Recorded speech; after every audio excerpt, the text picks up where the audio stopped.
Today's Surfshark tutorial is the only one you're ever going to need, and I don't promise this lightly. I'm going to show you how to use Surfshark VPN on all the main operating systems, plus the browser extension, and how to do it right so you're not sacrificing speed, privacy, or device security. If you don't have Surfshark yet, you're gonna wanna get it at the best possible price, and you can use the link in the description or scan this QR code. Both are gonna take you to the Surfshark website and also apply a hefty discount. Once you get to this page, you need to pick a plan. Starter is great if you want all the VPN features, fast and private browsing, but nothing extra. If you do want more tools, choose the Surfshark One plan. With it, you get features like Surfshark Alert, which watches out for any personal data leaks. But the main perk of this plan is the certified antivirus for full device protection, which, yes, turns Surfshark into a full security package. Surfshark One Plus adds Incogni for even stronger identity protection. It's a service that forces data brokers to delete your data. And if you're from the US, this plan also includes identity theft insurance. So this is essentially a protect me from everything tier. Once you pick a plan, just enter your details, and then you only need to download the app or the browser extension or both. But here's one of the biggest advantages Surfshark has over most other VPNs. You can use it on as many devices as you want. There's no limit. So you can cover your whole household and even share it with friends to split the cost. Before I jump into each separate OS tutorial, keep in mind that the Surfshark app looks and works very similarly across platforms, which is what makes them a superb option for beginners. There's no steep learning curve. Still, some steps do differ, so I'm gonna cover everything in detail. Okay, let's get this going with the Windows people. Here's how to use Surfshark VPN on PC. I recommend downloading the app straight from the official site. Most of you will need the regular version, but I'll leave instructions on the screen to check whether you need the ARM64 version. The installation file should appear in your downloads folder. Just double click that and follow the installation steps. After a few steps, the app should start on its own. Here we go. You do have an option to create the account from here. I honestly wouldn't though. You're gonna pay more than if you do it through the discount link. So, okay, now we're done with Surfshark VPN setup. So let me just log in and let's start this Surfshark VPN tutorial for Windows. All right, the cool thing is that Windows is the least annoying when it comes to OS permissions. So you guys get the most powerful version of the Surfshark app, but still it's not complicated to use. The most important part here is connecting to a VPN server, which swaps your IP to a different one for privacy and encrypts your internet traffic. Essentially hides it from any outsider's eyes. There are a few ways to start this. The quick connect button right here is the easiest. Once you click it, Surfshark locates the fastest server. But let's say that I need a specific location, like if I'm planning to open a website that's not available in any other country. So I can scroll through this alphabetical locations list. There are 100 of them here with more than 4,500 servers in total. I can never be bothered to go through the whole list, so I just use the search bar. A pretty new perk is the performance indicator. Green means best performance, yellow is average, and red is a warning that whatever you load while connected to this server will be annoyingly slow. Now, you can also click this start icon to add a location to your favorites. It will then appear at the top, and then there's a recommended for you section, which shows the fastest and nearest servers. Above it, beside locations, there's a bunch of connection optics. A static IP address will give you the same IP address if you always connect to the same server. It's great if you're tired of Google making you prove you're not a robot every time you connect to a VPN. Multihop is going to route you through 2 VPN servers instead of 1. This makes it significantly harder to track, but also a bit slower. Dedicated IP is a personal IP address, so you'll encounter fewer blocks than public VPN IPs do, but you have to pay extra for that. If we move on to other tabs via this side menu, most of these are for Surfshark One or One Plus users. As I mentioned, Alert is a warning system that notifies you if your email or card details are exposed in a data leak. You're going to need to go to the Surfshark web app to activate it and verify your email address. Next up is Surfshark Antivirus. You're going to need to install it and grant it permissions to protect your device. You can then run a full device scan right away, and this will check every corner of your PC for malware. After the scan, you'll see the main dashboard. You can run a scan or schedule one through the menu Manual Scans tab, or check out the extra features like webcam protection. You just choose which apps can use your webcam, and then anything else will never be able to sneak a peek. Besides the VPN, I think the antivirus is the most useful, as it's not just some extra tool, it's like a full-blown antivirus that will keep your device secure. Okay, moving on is Surfshark Search, which I admittedly rarely ever use. It's a search engine like Google, but stripped of all the privacy intrusive parts. But then there's the underrated feature, Alternative ID, which starter plan people get as well. With a click of a button, you can generate an alternative email address and fake online persona details. This is genius for startups that you don't trust.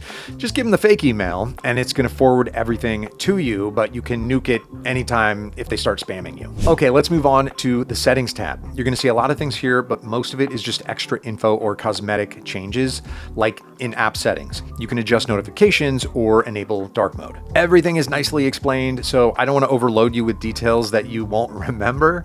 Instead, I'm going to show the most crucial ones, and you can just explore the rest on your own time. All right, the first thing to do is go to VPN settings and enable Clean Web, which removes a good chunk of ads as you browse.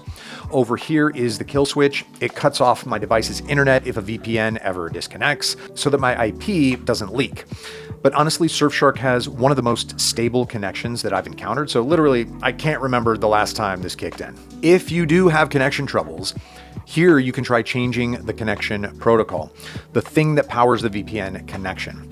I always leave it on automatic, which usually just chooses WireGuard, aka the fastest option. Another useful feature is the Bypasser. So you can choose which apps or websites use the VPN connection and which don't. This way you can get even better performance, as this is going to reduce the load on the VPN connection. And if you want to check, the Surfshark Windows app does have a speed test that you can run right here. If we go back to the main settings window, I want to mention Web Content Blocker, where you can set Surfshark to block access to unwanted websites. Email Scam Checker is also cool. It does exactly what the name suggests, but you do need the browser extension for that. The rest of the settings are sort of self-explanatory, so from here you can explore on your own. Okay, now you know everything you need to know about using Surfshark on Windows. Sure, it takes a little bit of time to go through all the features and settings and familiarize yourself, but actually using this VPN is really simple. And if you've somehow made it this far in the video without a Surfshark subscription, then you're ready to try it on your own. So go grab a Surfshark VPN coupon code through the link in the description, then come tell me in the comments if it was as easy as I said it was. And now, hello Apple users, it's your turn to learn how to use Surfshark on Mac. So you have two choices for a Surfshark download. You can go to the App Store, which is just a single click, but if you want a properly powerful version of Surfshark with the antivirus included, you need to get it from the official website. The installation is literally the same as with any other app, so I'm not going to bore you here. Now just log into the app with the same details you used to create the account earlier. I don't recommend creating an account through the app, as you're going to end up paying more than you need to. If you want to shave off that extra price, the link in the description is going to help you do that. Okay, once you're in the app, the most important part is learning to connect to the VPN. The easiest way is to just hit this quick connect button, which will find the fastest server. So if you connect for the first time, you're likely to get a prompt to enable protection on your device. Just click Open Login Items and Extensions and follow the instructions. After that, the connection should actually kick in, which will instantly switch out your IP and encrypt your data. And as long as you're connected, you're going to be under the VPN protection. All right, you can also change the default Quick Connect settings by clicking here and choosing a specific location. But generally, to connect to another country, just browse the locations list. Last time I checked, Surfshark had more than 4,500 servers across 100 countries, and you can mark your most used locations as favorites with this star so that they appear right on top. But to be real with you, I just type in what I need into the search bar. It's really the quickest and easiest route to find the server that I need. All right, next to locations, you're going to find some extra connection types. The static IP keeps your IP address consistent every time you connect to that server. Handy when you get sick of CAPTCHA treating you like a bot. Multihop bounces your connection through two servers instead of one. Harder to trace, which is great if you're a journalist or activist. And the dedicated IP gives you a personal IP address that's yours alone, Public IP servers are often blacklisted by sites, so this is going to make it that much less likely, but it does cost extra. All right, now let's check out the other tabs on the sidebar. Heads up, most of these are for Surfshark 1 or 1 Plus subscribers. Surfshark Alert is a monitoring system that alerts you if it detects your personal info in any online data leak. To set it up, head to the Surfshark web app and verify your email. Next up is the antivirus, but as I mentioned before, it will only work if you grabbed Surfshark from the official website. On its dashboard, you can enable real-time protection, which will monitor your device 24/7. In the manual scans tab, you're going to find all the scan types and the ability to schedule them, while Extra Tools offers webcam protection, a ransomware shield to protect selected folders from unauthorized encryption, as well as email scam checker, which will do exactly what it says, but you need the browser extension for that. So I'll cover that in a minute. Moving on, you're going to find Surfshark Search. That's the search engine that works like Google essentially, but without intruding on your privacy, and you won't get any ads or sponsored results here either. But I think Alternative ID is actually more useful. Even starter plan users get this one. One click generates a burner email and a fake identity, which you can use for signups on websites that you don't fully trust. Everything forwards to your real inbox, but if they start spamming you, you just nuke the fake email and generate a new one. All right, now it's settings time. Yes, there's a lot here, but I'm going to go through the essentials, and you can just explore the rest, when you're curious. Everything has a neat little explanation as well. All right, so VPN settings are the most crucial part. Here, the first thing I did was turn on Clean Web, which blocks ads and trackers when the VPN is connected. Above it is Bypasser, which, by the way, is still a rare thing on Mac VPNs, as it was impossible a couple of years ago. But now with Surfshark, you can choose which of your apps and websites use the VPN connection and which don't. And here's the thing, less traffic through the VPN actually means better speeds for everything else. All right, below is the kill switch. This is an important tool to enable because it blocks your IP from leaking if the VPN connection ever drops. Protocol settings let you choose a specific protocol to use for the VPN connection. The best one is WireGuard, but Surfshark on macOS also recently introduced the Dowsos protocol. That's their own creation for even faster speeds, but it's still in beta. All right, going back to the main settings window, Web Content Blocker is a cool thing for parents if you want to block specific sites and lock it so only you can make changes. All right, the rest of the settings here are either for cosmetic changes like light or dark mode, and you can also change language, control what notifications Surfshark sends you, etc., etc. So really, I'm going to let you explore on your own here, as we've covered everything you need to know to use Surfshark on Mac effectively. All right, so let's get the Surfshark VPN tutorial going for iOS and Android users. So the important thing about how to set up Surfshark VPN on mobile is that iPhone users can just get it from the App Store, but if you sport an Android, I'd recommend downloading the APK from the official Surfshark site instead. The app on the Google Play Store has some annoying limitations. You'll just need to enable unknown sources to install it. All right, once you're in the app, log in with your account details. You can also create an account through here, but then you are gonna pay more than you need to. So you can unlock the best price either through the link below or the QR code that's on the screen. All right, now the mobile apps should look like this. And if you click the connect button, Surfshark is gonna instantly connect you to the fastest server. This is what changes your IP and encrypts what you do online to ensure your privacy. Now, if you click on this location tab, you're going to open a bunch of server options. So these first ones are regular locations. There are more than 4,500 servers across 100 countries, all in this app. I mean, you can scroll through the list and mark favorites, but I just use the search bar. All right, you're also going to see a few specialized server options. The dedicated IP is a paid option, but this does give you a private IP address that can help avoid VPN block lists and reduce "are you a robot" checks. Static IP is also meant to do that, but you're only going to reap the benefits of fewer CAPTCHAs if you connect to the same static IP server each time. And by the way, on iPhone, static IP is in the advanced tab along with Multihop. And this one is for those who need maximum privacy assurance because it routes your connection through 2 VPN servers instead of 1, making it very hard to track. When it comes to extra features, the Android and iOS apps start to differ a little more than just in visuals. Android has a more extensive list of tools. If you get the Surfshark 1 or 1 Plus plans, you're going to get access to a fully fledged antivirus that can find and remove malicious apps. Alert will notify you if it ever detects your personal info online. You just need to set it up first so it can actually monitor for it. Alternative ID is another great addition. You can generate fake persona details as well as an email. The email can forward everything to your main one, but it can also be deleted at any time. Surfshark also offers an alternative number. It costs extra, and keep in mind it only generates US phone numbers, but it can be used by anyone worldwide. And below it is Surfshark Search, which, to be fair, I rarely touch, but it's great if you want to look stuff up without sponsored results or ads. Now, on iPhone, this whole feature set is a bit different. There's no antivirus, but the other features are grouped into the anti-scam tab.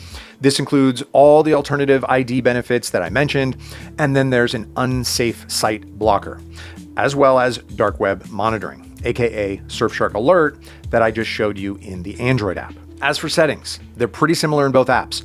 VPN settings are where the app's main meat is. Here, the most important thing to know is to just turn on Clean Web if you want fewer ads, fewer trackers, and fewer malicious sites in your feed. And then the kill switch, which will cut off the internet and prevent your IP from leaking if the VPN connection ever drops. Here, you're also going to find the bypass feature, but while Android lets you choose whole apps to exclude from the VPN connection, the iOS version only works on websites due to Apple's restrictions.